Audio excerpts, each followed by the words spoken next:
Okay. So, good morning. God is good? All the time.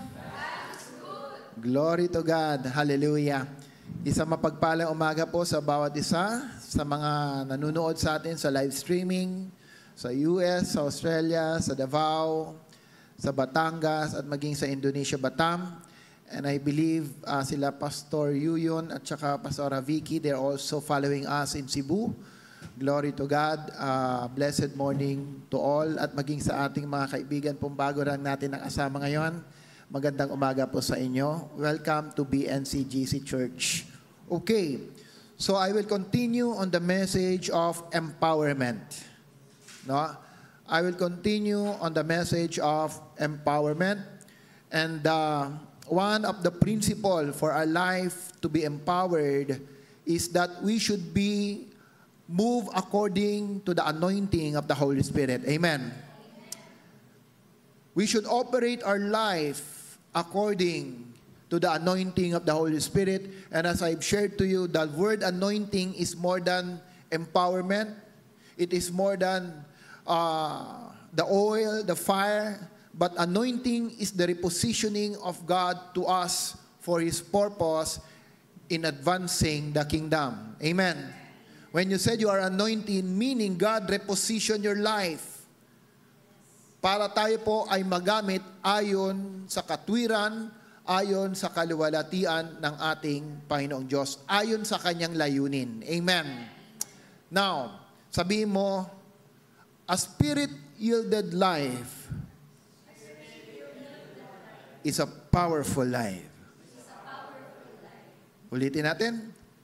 A spirit-yielded life is a powerful life. I do believe na wala po isa sa atin dito na gustong mabuhay na walang kapangyarihan. We want to live a life that is filled with power. Amen. Sapagkat kung may kapangyarihan ng ating buhay, I believe that there's nothing impossible that we can accomplish. And the Bible tells us, all things are possible for those who believe. Walang imposible sa bawat naniniwala, whether in your dreams, whether in your destiny, your vision, your plans for your family, for your children, wala pong imposibleng hindi ka makakamit. Amen. In a powerful life, wala rin pong pamilya na hindi po nabubuo. When you live a powerful life, there will always be unity, there will always be peace, life, and there is also blessing. Do you believe that? Na sa isang buhay na may kapangyarihan, ang kanyang pamilya maayos, ang kanyang pamilya masagana, may kapayapaan, at mayroon pong pag-ibig. Because anything that is divided, anything that is in chaos, it is not of the Lord. I repeat, anything that is divided, anything that is in chaos, that is not from the Lord. For God, in the very essence of Godhead, in the very essence of the Father, the Son, and the Holy Spirit, the first picture that God is showing to us is about unity. Amen? Anything that is not united cannot stand. A kingdom divided cannot stand. A family divided cannot stand. In values, in belief, in faith, pag ang pamilya po magkakaiba, hindi po magkakaisa yan. Laging may pagkakatalo-talo yan. Those who only have the mind of Christ, set as the standard and the principle of the family, can you ever achieve unity? Amen? Now, that's why we need to understand, when we believe and when we accepted the Lord Jesus in our life, how can I live a life that is powerful and that is guided by the Holy Spirit? But before I go into that, can we also please read 1 Corinthians 1 Corinthians chapter 1, verse 4 to 7. 1 Corinthians chapter 1, verse 4 to 7. Hindi ba kayo nainitan? Malamig? Ba't parang mainit dito sa harap? So okay lang ah. Kasi kung medyo mainit, hindi pa ata naka-on yung isang aircon. Malamig na? Malamig? Okay. Baka yung damit kong mainit. Alright. This is the commendation of Paul. This letter, the Corinthian book, was written by Apostle Paul. Isinulat po ito ni Apostle Pablo sa sambahan na itinatag niya, which is called in Corinth, the Church of Corinth. So remember, gusto ko po makita nyo na ang Corinth po, ito ay simbahan or the church, believers, follower of Christ that was founded by Apostle Paul. Clear? Sundan niyo po ako ha. Now, in the first letter of the book of Paul, chapter 1, mayroon pong commendation na ibinigay si Apostle Paul sa church. He commended the church. At ang sabi niya, I always thank my God for you because of His grace given in you or given you in Christ Jesus. Verse 5. For in Him you have been enriched in every ways. Sa pamamagitan ni Kristo kayo ay pinagyaman sa lahat ng bagay, with all kinds of speech and with all knowledge. Sa pananalita at sa kaalaman, pinagyaman kayo ng Diyos. Verse 6, God thus confirming our testimony about Christ among you. So, through their life, Apostle Paul nakita niya yung bunga at katotohanan ng pagsunod nila kay Kristo. Amen. This was the message. And this was the letter of Paul to the Corinth. Verse 7.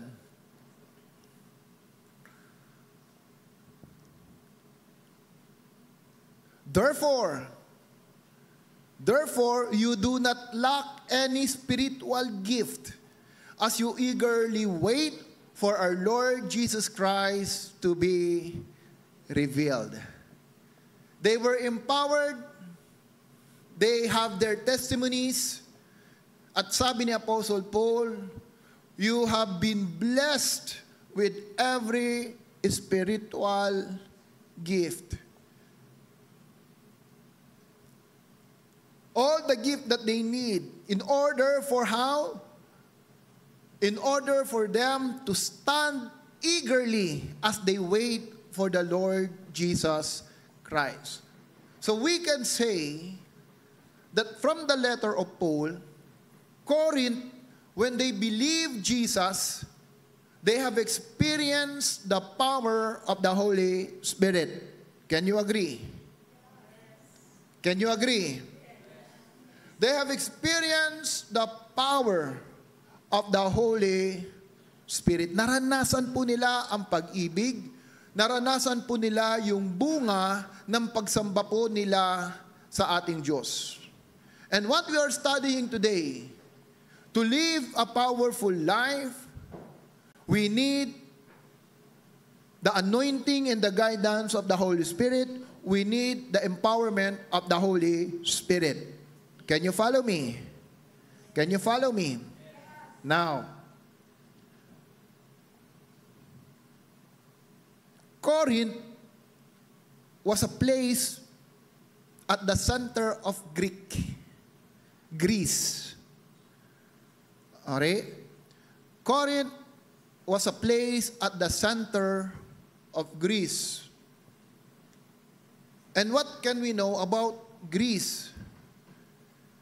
Greece was an ancient city where many philosophers lives. Dito po nabuhay yung maraming philosopher whom most of the values that we have right now, ito po ang ating pinapaniwalaan, ito po yung ating naisa sa buhay. Later, pupuntahan po natin yan. Who are these philosophers? Socrates, Plato, Aristotle.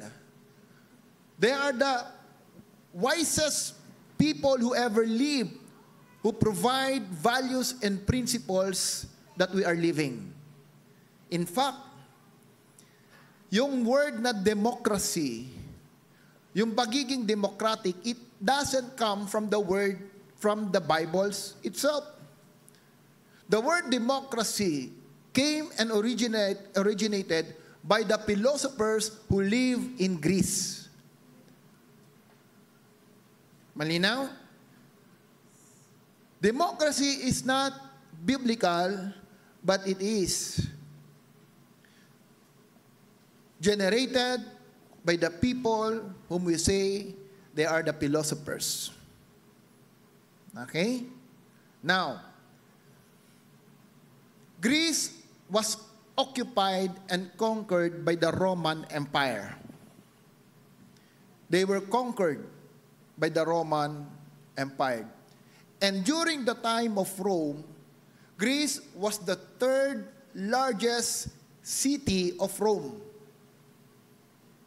Sino yung nasa Greece? Sino yung nasa Greece? Philosophers. Sino pa? Corinth. They are at the center of the Greece, headed by the philosophers, wisest people on earth, yet they were also conquered by the Roman Empire. Now, when Rome conquered Greece, when they colonized Greece, the process of colonization is to influence them with their values, with their politics, and social influence. Amen? That is the purpose of colonization. However, look at this. At this time, when Rome conquered Greece, they did not destroy the library of Greece, but yet they preserved the book of the philosophers and used it as the value of Rome. Malinaw? Yung value and moral, inadapt nila yung mga thinking ng mga philosophers of Greece. Ano itong mga value na to? Again, one of it is democracy. The other thing is, hindi ka pwedeng maging leader kung ang kulay mo ay maitim. Leaders, according to them, they are the people who have sharp-nosed, thin lips, white skin. They are the one who can only serve or lead the people. And what will happen to the rest? We are only servants. That's why even now, if you don't know the history, if you don't know your past, sometimes within us, pag nakakita ka ng mga matatangos ang ilong, maninipis ang labi, mas maputi sa iyo, you will be amazed and you look at them as true leaders. Amen. Pero pag ang ilong mo ay hindi matangos, kaya kailangan may belo. Kasi iba yung dating. That is the reality. That is the reality. Kaya mayroon tayong konting intimidation for those who have different colors. I ask you, when you see white people, do you feel the same when you see black people? I don't think so.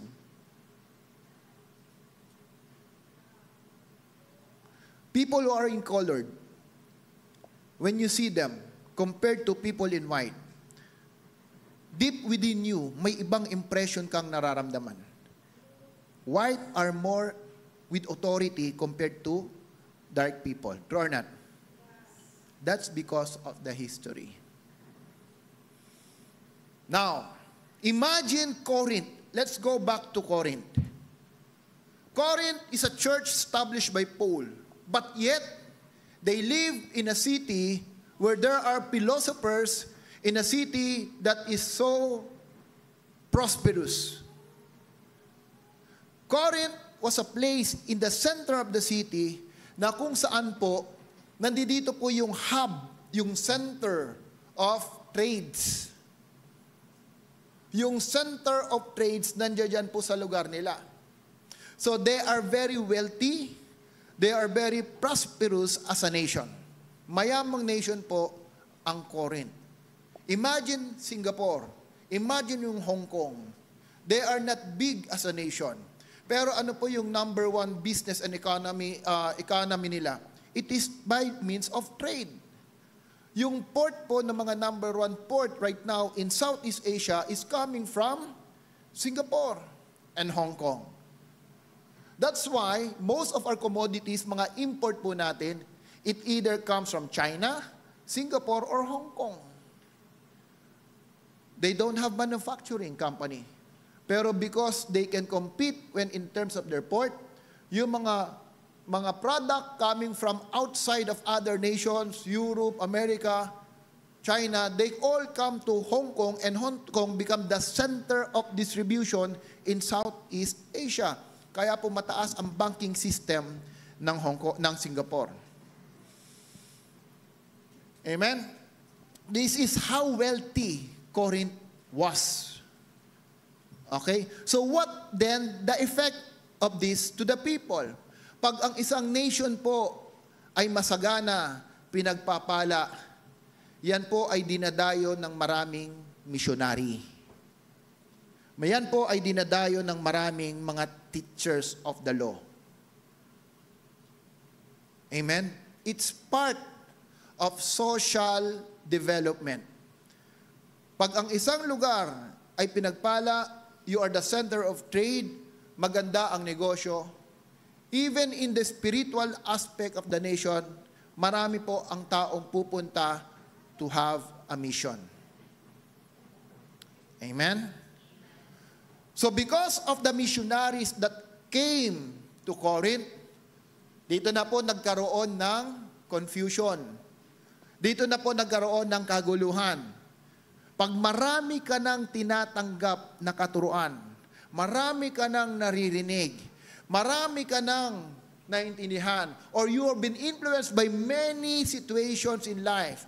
Nowadays, remember this, Satan will not reveal himself to you as a Satan. The devil will not reveal to you as a devil, otherwise you will avoid him. Satan most of the time, ang strategy po niya is to reveal and to disguise himself to us. Amen? That's why the Bible says, he will reveal as an angel of light. He will also reveal himself as an angel of light. True or not?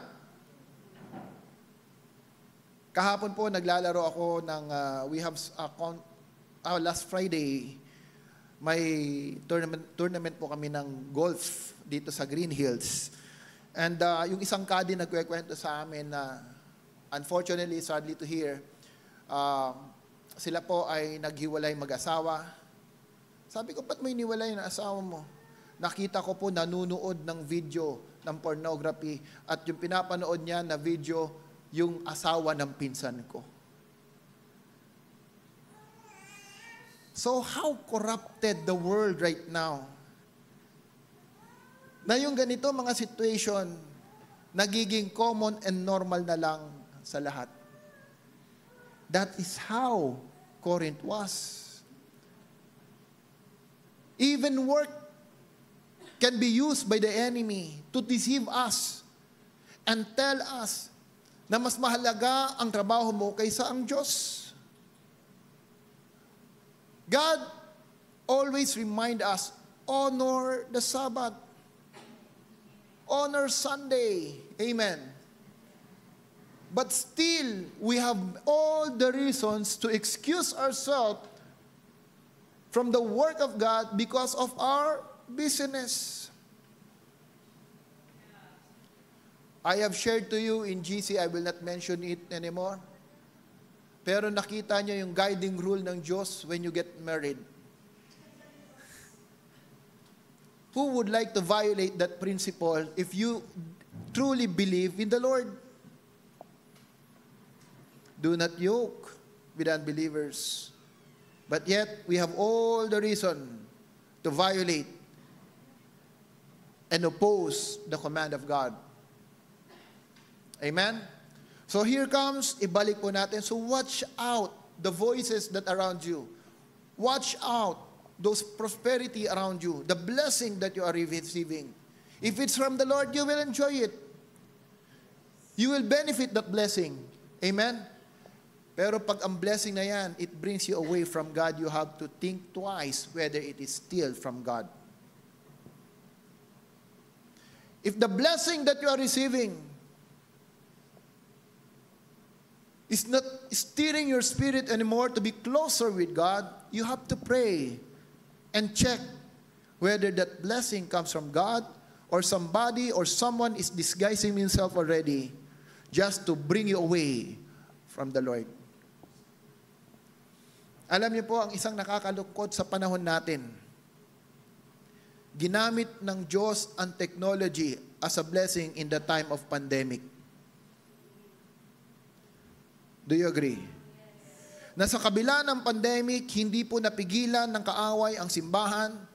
We still have live streaming. Tayo po ay nagkakaroon pa rin ng communication. We still have fellowship.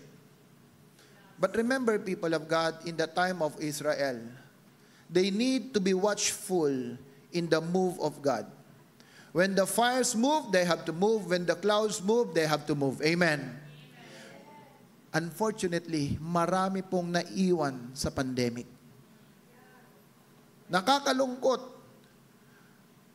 It is not only us, but when we talk to other churches, they have the same experience. Anong ibig kong sabihin? Nasanay na po sa live stream, hindi na makapunta sa church.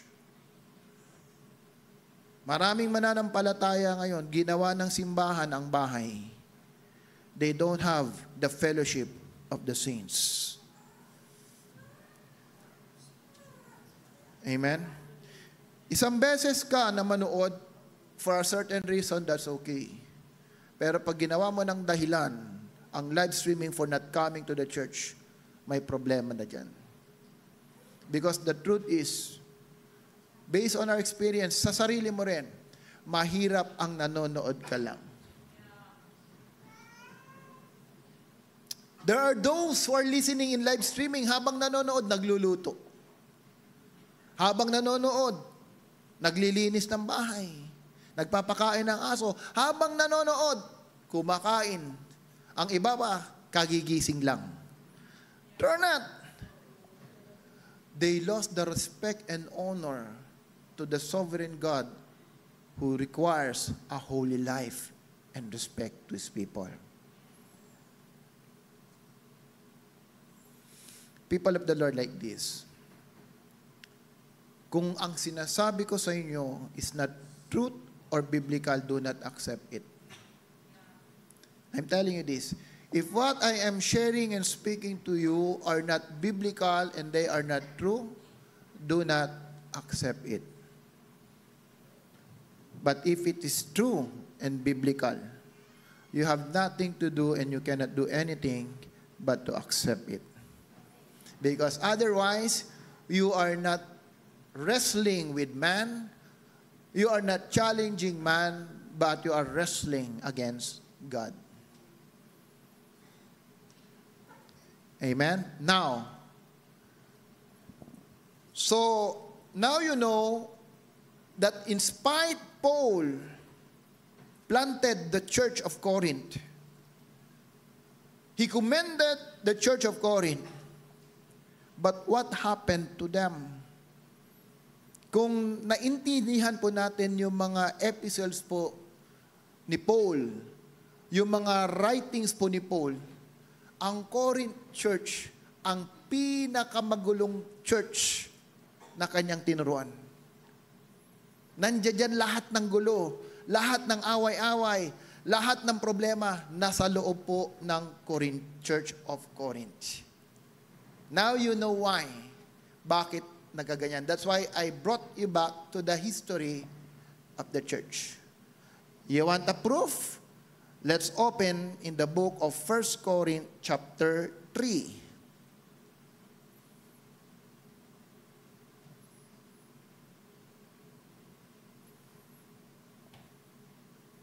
Verse 1.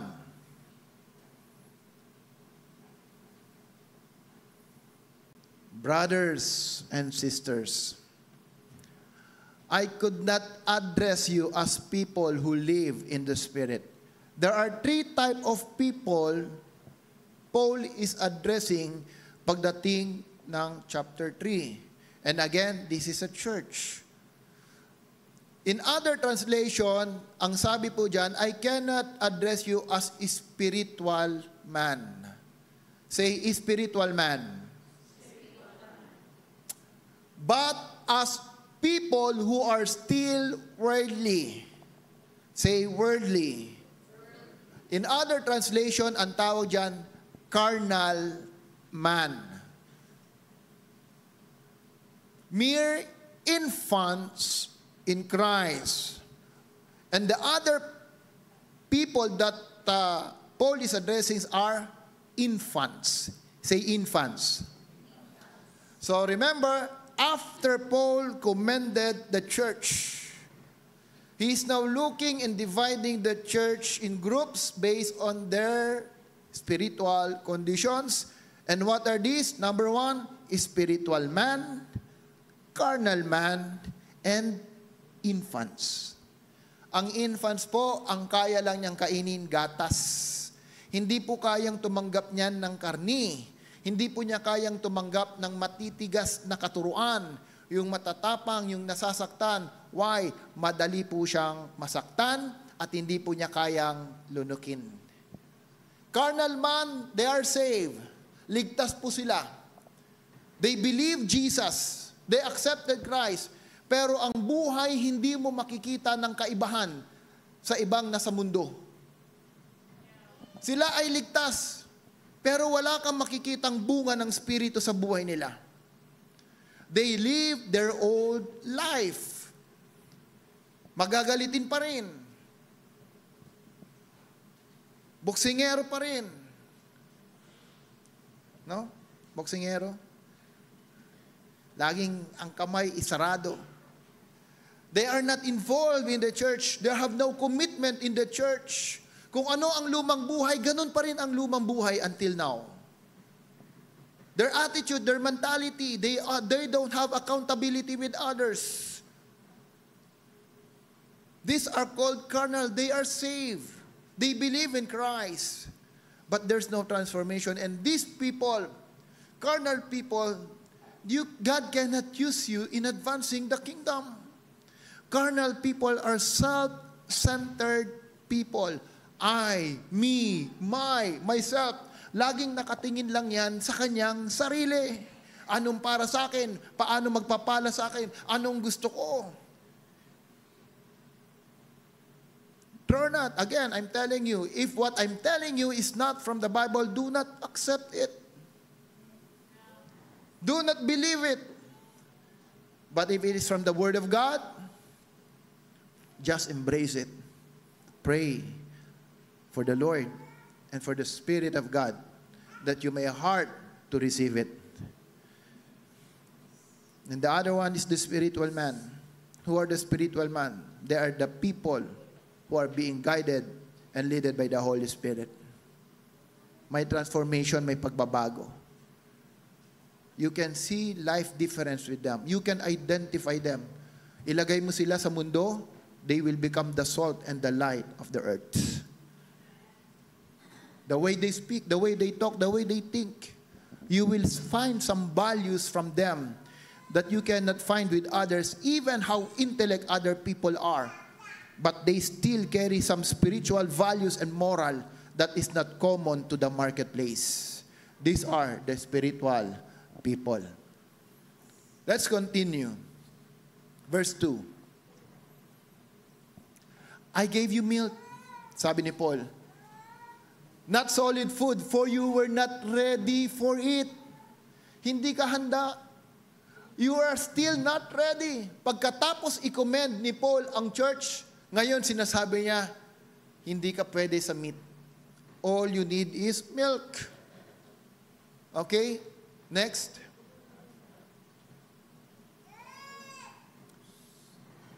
You are still worldly. Hanggang ngayon, makamundo ka pa din. Mayroon pa ring jealousy among you, quarreling among you. Are you not worldly? Are you not acting like mere humans? Verse 4. Tingnan nyo ha.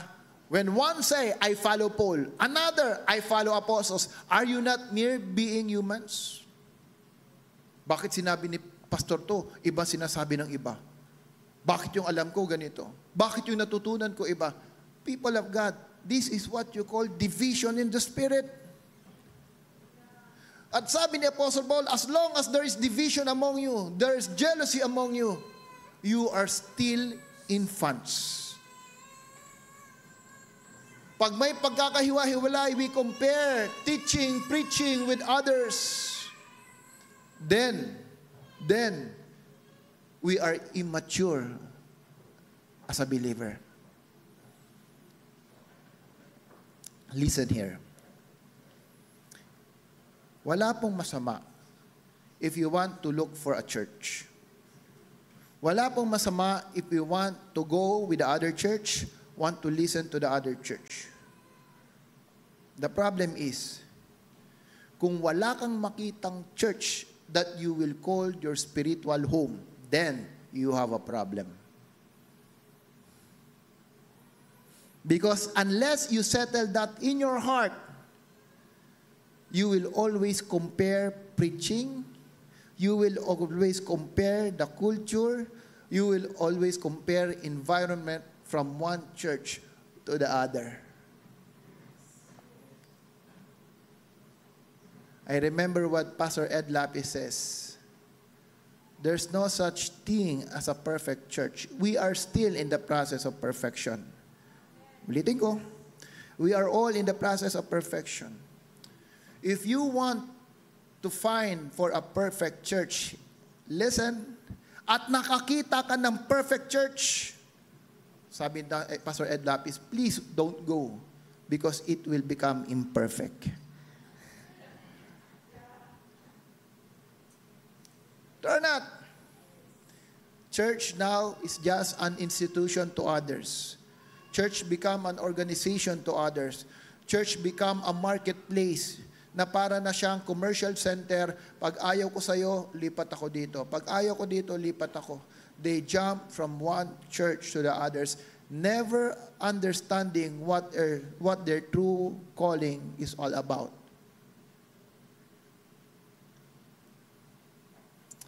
Planted in the house, they shall flourish.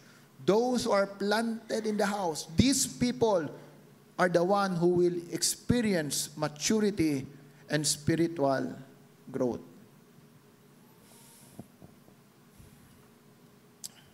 Can we go on Galatians 3?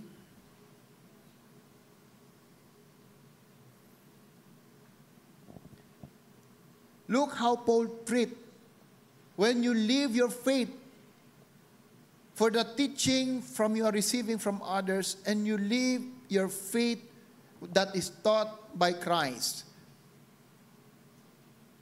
Galatians 3 verse 1. Pakibasa nga. Ayaw ko magbasa eh. 1, 2, 3. You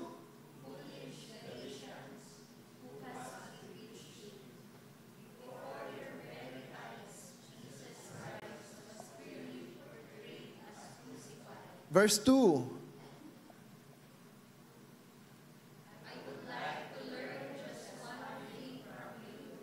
Did you receive the Spirit by the works of the law, or by believing what you heard? Verse 3. Are you so foolish? After beginning by means of the Spirit, are you now trying to finish by means of the flesh? Okay, para mas maintindihan nyo. ang persecution ng Christian before is not the same as our persecution right now. Before, pag ang faith mo iba sa katuruan doon sa lugar na iyong kinalakihan, you will be excommunicated by your families. You will be severely punished. At pag excommunicated ka ng iyong pamilya, mahirap maganap ng trabaho. Mahirap to associate yourself with other people, with the community. Ito po yung punishment na mayroon sila ngayon. Sa atin, hindi na po natin nararamdaman yan. Wala nang ganung persecution ang nararamdaman po mga mananampalataya ngayon. Whatever faith you have, anuman, saan ka po, you will not be persecuted, true or not? Hindi ka pareho nung panahon na yun, ang hirap mo makahanap ng trabaho, hindi ka tatanggapin ng lipunan, hindi ka tatanggapin ng gobyerno because you are excommunicated. You will lose your identity. And that's why Galatians and some episodes of Paul, ito po yung kanilang nararamdaman in the book of Hebrew. They are being executed when they followed Jesus. Nung sila po nagsimulang sumunod kay Kristo, sila po ay nape-persecute ng kanilang pamilya, ng kanilang gobyerno. At dahil dito, yung mga tumanggap at naniwala kay Kristo, muling bumabalik doon sa dati nilang pananampalataya. At sabi po ni Apostle Paul, you foolish Galatians. Imagine these people of God in the church, sabihin mo sa isang you're foolish. Madali ba pong tanggapin na sabihan ka? Ano ba Tagalog ng foolish? Polish. Mangmang. Mangmang ka ba? Sabihin kaya sa atin po ngayon sa panahon na yan, Kuya Raymart, mangmang ka ba? Para bang sasabihin po ng iba, grabe si pastor, walang pag-ibig. Diba sa panahon po natin ngayon, ganyan po mararamdaman. Kasi ang church, ang tingin, church should be a church of love, mercy, peace. Dapat wala nagsasalita, oh you brood of viper, mga ahas kayo. Walang mga ganon. Si Kristo lang pwede magsalita, sila John the Baptist lang yan. Pwede magsalita. Pero panahon po natin, ang church kailangan puro pag-ibig. Si Apostle Paul lang pwede, you foolish Galatians. Pero sa panahon natin, bawal po yan. Why? Democracy. That's the problem of having a life of democracy. People of God, when Jesus came, He never started a democratic government. When Jesus came, He started a kingdom government. Headed by a king. No other else.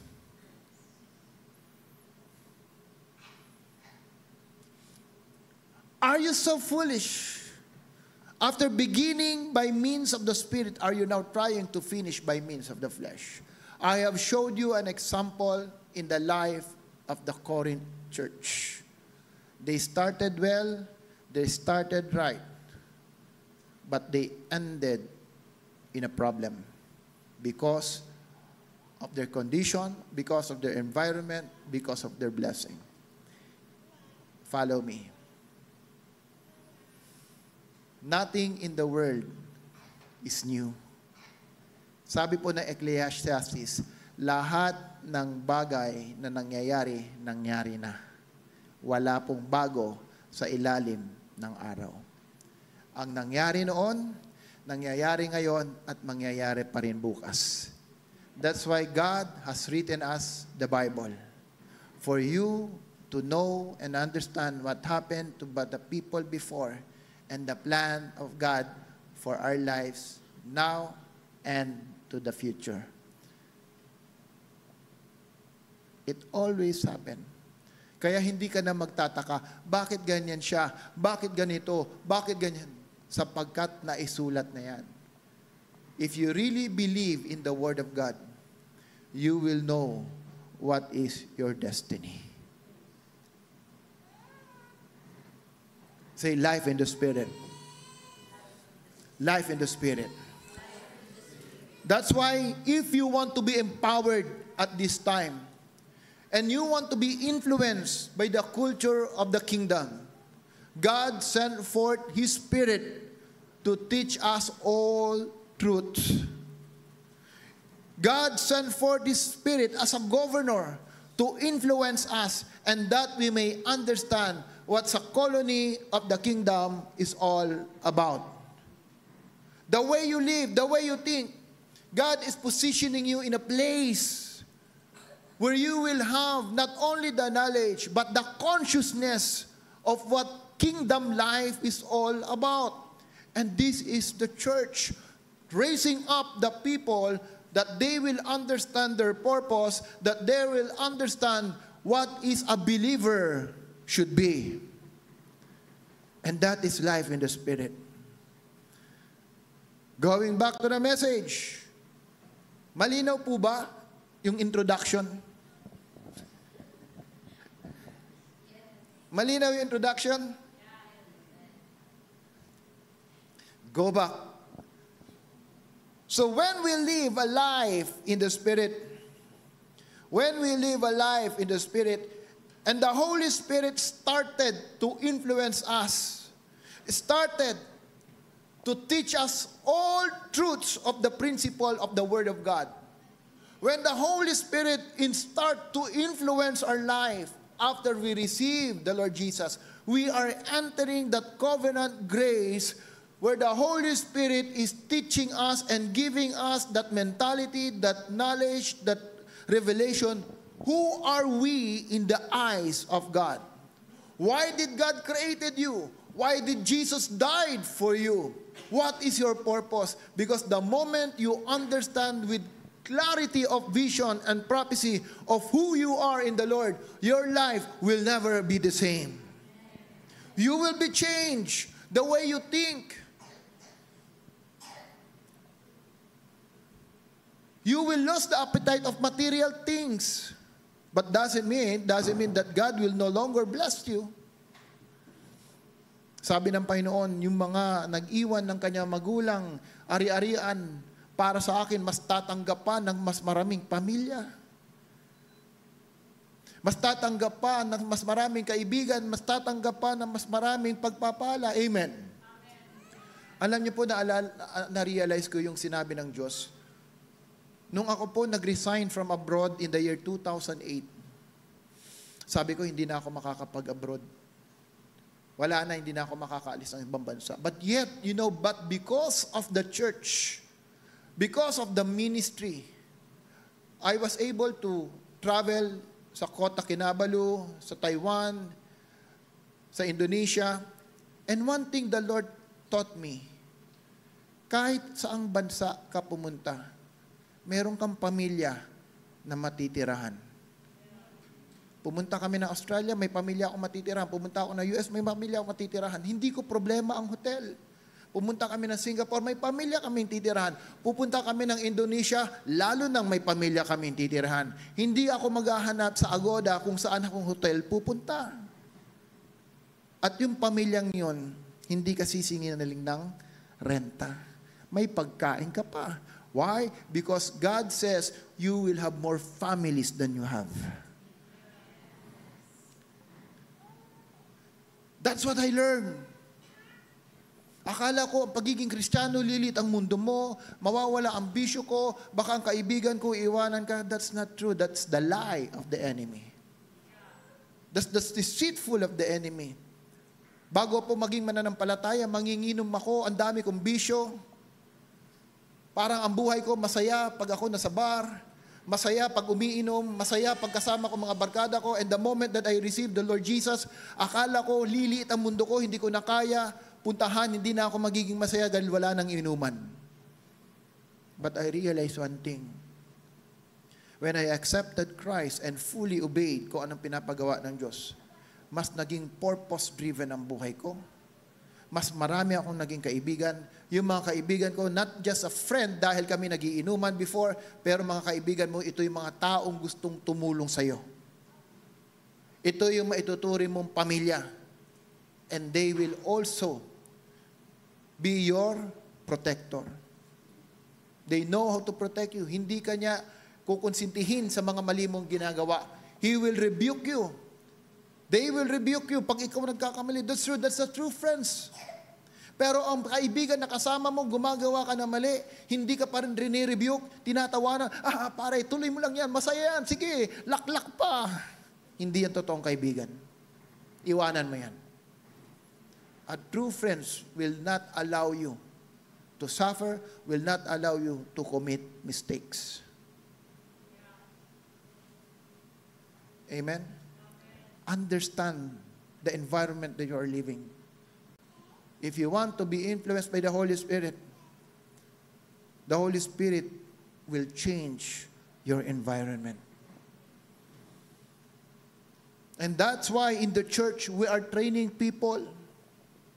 We are building life so that after you come out from the church, you will become God's vessels to influence the place that God has positioned you. Whether in your work, whether in your business, in government, whatever you're doing. Because God is building something in your life, then you will become the salt and the light to the marketplace. But make sure you carry such spirit in your life that can identify you as a follower of Christ. So when we come and enter into that relationship, commitment with the Holy Spirit, ano po yung pinag-aralan natin? Number one, He will change your character. Turn that. He will change your character. Aayusin niya, unang-una, ang attitude mo. Alam niyo po, hindi po mahirap magbago ng ugali when you find the right relationship with Christ. This is what I learned. There are things that need process. But there are things that God can change immediately. You want a proof? Sabi ko noon, hindi ko siguro matatanggal ang bisyo ng pag-inom. Hindi ko siguro matatanggal dahil it is one way for me to establish relationship with my friend. But when I accepted the Lord in the year 2000, I realized, makinig kayo, I realized, when I accepted Christ in the year 2000, yung bisyo na akala ko hindi ko kayang tanggalin, in that instant, inalis ng Diyos. In that instant, inalis ng Diyos. Kaya pala gawin ng Panginoon. All we need to have is the right relationship with Him. Magagalitin ka ba ngayon? Seloso ka ba ngayon? Manginginom ka ba ngayon? May bisyo ka ba ngayon? Sabihin ko sa iyo, hindi mo kayang alisin sa sarili mo yan. What you need is Jesus. You need the Holy Spirit. Only God can change the heart of a man. No one else. I cannot change your heart. I cannot change your life. All I can do is teach to you the principle of God's Word. I can only teach you the truth. Your responsibility is to handle the truth accordingly in your heart. Establish the right relationship with God, because if you do, your life will never be the same. Kaya may mga tao, dati mamamatay na tao, nasa prison, nasa kulungan, pero nung binago ng Diyos, makikita mo ibang klase magsisi. Church will not change you. Listen here. Church will not change you. Bible studies will not change you. Even reading the Word of God will not change you. Satan knows the entire Bible. Satan knows the Word of God, but he was not changed. Discipleship will not change you. You know what will change you? Your encounter with God will change your life. Pastor, bakit pa ako mag-church? Pag sinabi ni Kuya Ginward kay Ate Aina, Ate Aina, date tayo. Ang tatanungin ni Ate Aina, saan? Diyan tayo sa Andox. Ha? Sige, Unli Wings tayo. Pwede ba silang mag-date na wala silang lugar na pagkakatagpuan? Cannot. So what's the purpose of the church? It is a place you are making a date with God. Anong purpose ng Bible study? It is a place you are making a date with the Lord. Anong purpose ng discipleship? It is a place you are positioning yourself because I want to meet God. Anong importance ng life application ministry? It is a place that I want to meet the Lord. Because you know why? God has no problem meeting us. It is always the desire of the Lord to talk to us, to commune to us, to have the relationship with us. So what is the problem then? Your heart. Your heart. You will never know when that heart will be open to God. Hindi mo alam kailan mabubuksan ang puso mo sa Diyos. Marahil nandito ka ngayon, pero ang puso mo wala dito. Marahil nandito ka ngayon, but your mind is not in this place. Why? So many factors that can influence our hearts. But there are times that our hearts are so tender. Alam mo yung may hinahanap ka na hindi mo mahanap. Alam mong may kailangan ka pero hindi mo alam. Those were the times when you are so much in need, nakikita ng Diyos, kailangan na ako ng anak ko. Kailangan ko nang hipuin ang anak ko. Why? Ngayon, mayroon na siyang pangangailangan. Kaya nga sabi nila, ang sarap daw magmisyon sa hospital. Try not. Kasi pagdating mo ng hospital, anong gusto ng mga tao? Gumaling. Amen. Wala silang magagawa kung di ipanalangin at tanggapin ang Diyos na iyong binabahagi. Palapakan natin, Panginoon. That's why David said, through my adversities, I understood your ordinance. Kailan naunawaan ni David ang utos ng Diyos nung siya po ay naghihirap at dumadaan ng pagsubok? Ang buhay po ng tao, kung masalakas ka, wala ang nararamdaman, pinagpapala ka material ng Diyos, baliwala ang Diyos sa iyo. That's why David also prayed, Lord, wag mo naman akong pagyamanin ng sobra-sobrang makakalimutan naman kita. Wag mo naman akong pagkulangin na dahil sobrang hirap ko, magkakasala na ako sa iyo. Turn not. This is why we need one another. Do not neglect your lamb. Do not neglect your fellowship. This is what Hebrew is saying us. Do not neglect the gathering of the saint. Pero kung ikaw, Sunday attender ka lang, pansinin mo sa sarili mo, ang hirap lumago.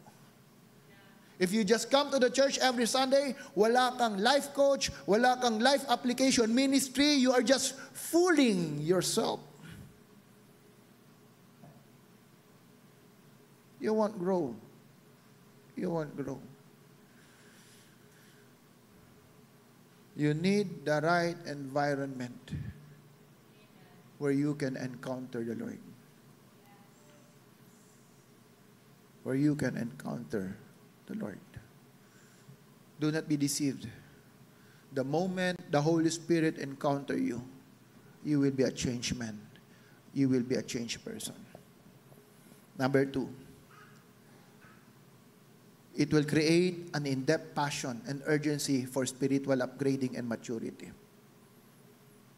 magkakaroon ka ng matindi pagnanasa na magbasa at matuto ng salita ng Diyos. I experienced this, people of God. When I was in Indonesia, I was in abroad. Pagkatapos ng work, uuwi ako ng bahay, magbabasa ng Bible, hindi ko maintindihan, especially the New Testament. I love the New Testament. Tuwang-tuwa ako habang nagbabasa ako at naiintindihan ko ang salita ng Panginoong Diyos. Why? Because that is the true manifestation of being led by the Holy Spirit. When you say you are a believer of Christ, pero mas mahal mo pa ang YouTube, mas mahal mo pa ang Facebook, IG, Instagram, go back to the basic. Go back and kneel to the Lord. Humble yourself to God.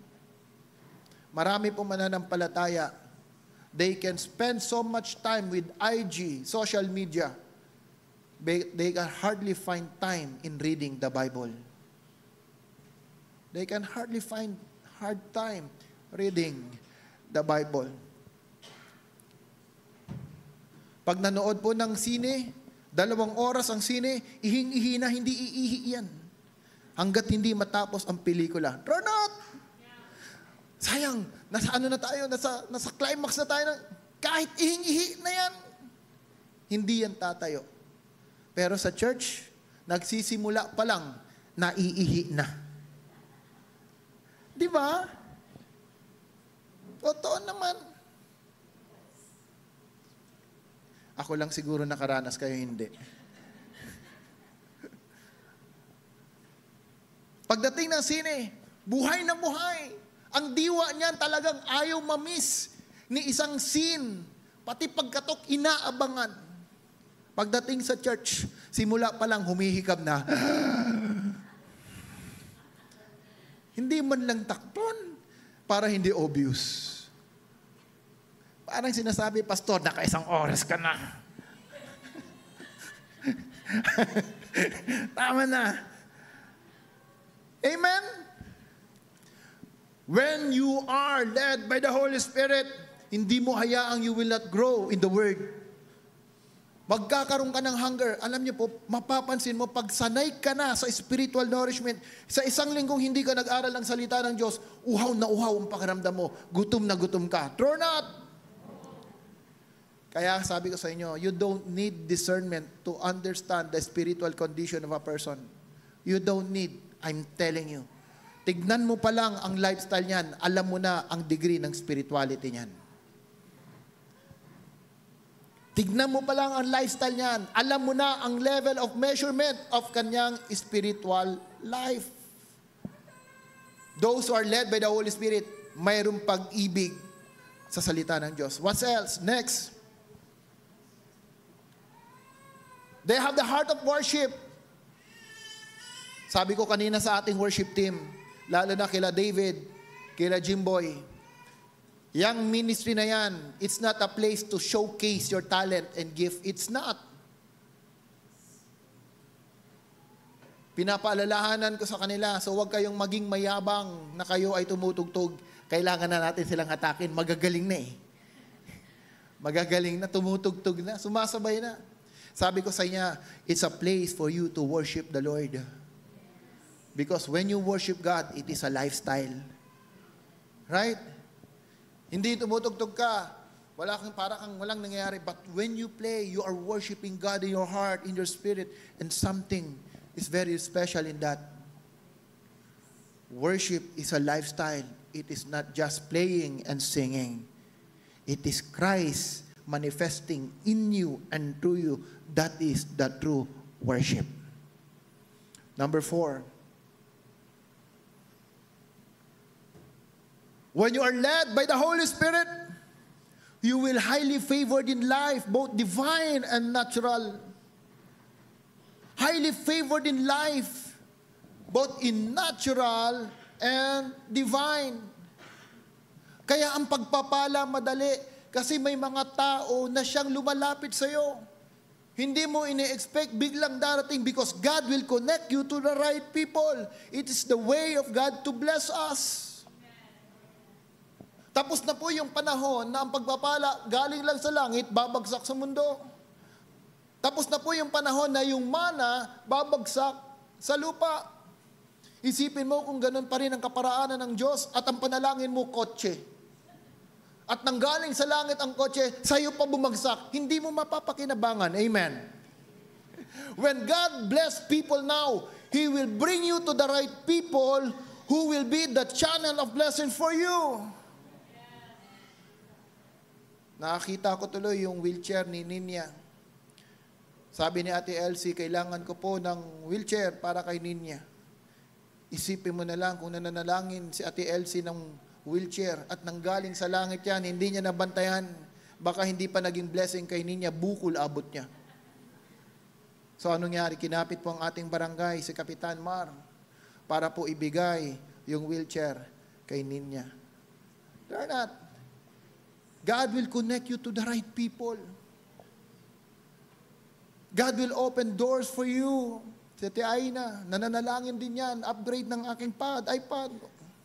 Ayan, kaya may iPhone. Ayan na ba yan? Hindi pa niya magamit kasi wala pang wisdom.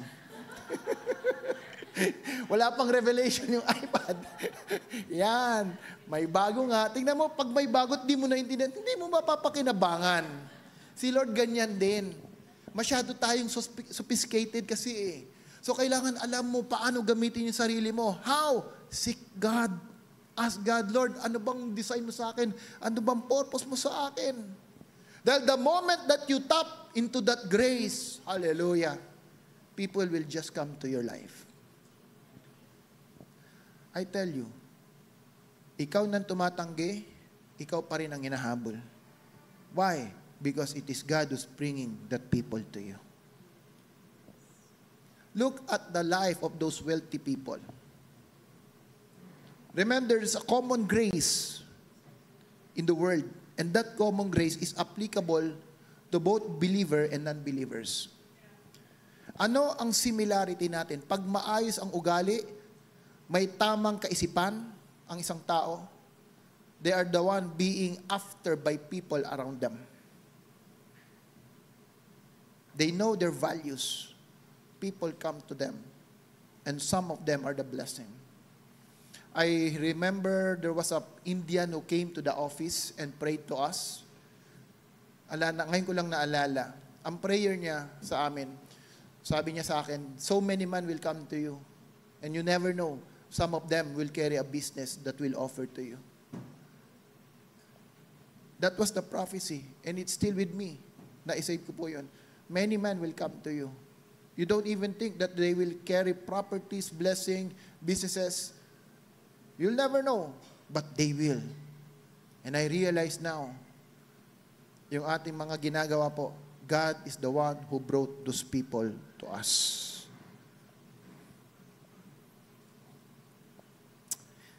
Share ko lang. Ito si Pastora, mahilig yan sa documentation. Pagdating mga company profile, talagang bilib ako gumawa dyan. It's not my forte. Maybe it's not, hindi ko kaya, but yung interest ba wala. Ang ganda nung ginawa niyang company profile ng merging ng company. Gumawa siya ng company profile. So binigay ko, sabi niya, kailangan ko to. So binigay ko. Binigay niya. Sabi niya dun sa aming kapartner, bigay mo rin yung profile mo ng parang ganito. Ang sabi nung aming kapartner, grabe yung profile ni Noela, nakaka-in-love. Nakaka-in-love. You know why? It's not about to boast something. Ang sinasabi ko lang, if you have something that you build as a value in your life, hindi hayaan ng Diyos ng grasya na yan, hindi makita ng iba. Amen? There's always a purpose for that. Highly favored. Sabihin mo sa iyong sarili, I am highly favored by God, highly favored by man. Amen? Hindi lang divine, kundi maging ng tao. Next. Those who are led by the Holy Spirit have their conscience anchored towards truth. At dahil po, ang aking oras ay isang oras lang. That is the truth and I cannot lie. That's why, itutuloy ko na lang po yan next Sunday. Gusto ko lang iwanan to sa inyo. Remember this. If you want to be influenced and governed by the Holy Spirit, you need this measurement in life. You need the right environment. You need the right people around you to establish that deep consciousness about God. I have shown you the example of Corinth people. They started right, they were commended by Paul, but yet because of their environment, because of the system around them, they were not able to persist and continue to God's original purpose for them. Even for Galatians. So even as now, we are not excused. Pwedeng mainit ka sa Diyos ngayon. Marahil ginagamit ka ng Panginoon sa kanyang gawain, mayroon kang nararamdamang pag-ibig ng Diyos, but it doesn't mean that you will persist only from that. You need to understand how to grow stronger and matured to the influence of the Holy Spirit in your life.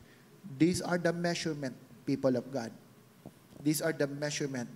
And I'm telling you, kung ang sinasabi ko sa inyo is not bounded by the principle of the Word of God, do not listen to me, please. Huwag kayong makinig. And I can understand that. But if what I am saying to you is bounded by every principle of the truth, every principle of the Word of God, as Paul is beseeching Corinth, I beseech you as well. Please, just walk according to the Word of God. Because otherwise, you are not just wrestling with man, you are not competing with man, but we are already competing with God. Let's close our eyes and let us pray. Panginoon, maraming salamat for the message that we received this morning. You have shown us examples from your words in the life of Corinth and Galatians, O God, na hindi po ibig sabihin kami ay nasa church, tumanggap kay Kristo, Lord, it will bring us immediately to our destiny. We need to be careful. We need to be watchful on what we have now and where we are now. And the most important thing that we should do to live according to your kingdom principles is to allow our life to be led and influenced by your Holy Spirit. Father, I pray for your people. Lead and seal them with your Holy Spirit, that, Lord, even as we depart from this place, dala-dala nila ang mensahe nito, Panginoon, as a reminder, as a word to build them up according to your purpose. Holy Spirit, you are here. You are here. You are in our midst, O God. And I acknowledge that apart from you, we are nothing. Knowledge will not change us. Church will not change us alone without you, my God. I pray for that divine encounter, Lord. As you close your eyes, humble yourself before God. Hallelujah. Come on. Just speak to God right now. Anything in your heart that you want to surrender to God, anything that you want to repent to the Lord, just speak to Him. I'm giving you some time right now. Come on. Connect your spirit in the Spirit of God. Commune to God. Commune to the Holy Spirit. Wherever you are, if you are watching at your houses right now, whatever you are doing, be still, and speak to God. Kneel to Him. Kneel to Him right now. For those who you need, sa mga pangangailangan mo, sa kauhawan mo sa Panginoon, just let it be known to God right now. Oh, Yara Sikaray Shandaraye. Hallelujah, Holy Spirit. Oh, hallelujah. Holy Spirit, refresh us, oh God. Refresh your people. Sa mga nangangailangan ng kagalingan, as they come into your mighty presence, Lord, I pray and I declare your healing for them. Let the mighty healing that comes from you, Lord, be a portion of your people. Sa mga nangangailangan na ng breakthrough, break forth in their families, in their life, sa kanilang finances, Lord, I pray to give them the keys of the kingdom, O God, that will enable them to receive that favor from you, favor from man, O God, that financial resources upon them, O Lord. Salvation, salvation upon the family of every family of this church, O God. Let your salvation reign upon them. Salamat. Salamat. Oh, yara, pasikara, mashandara.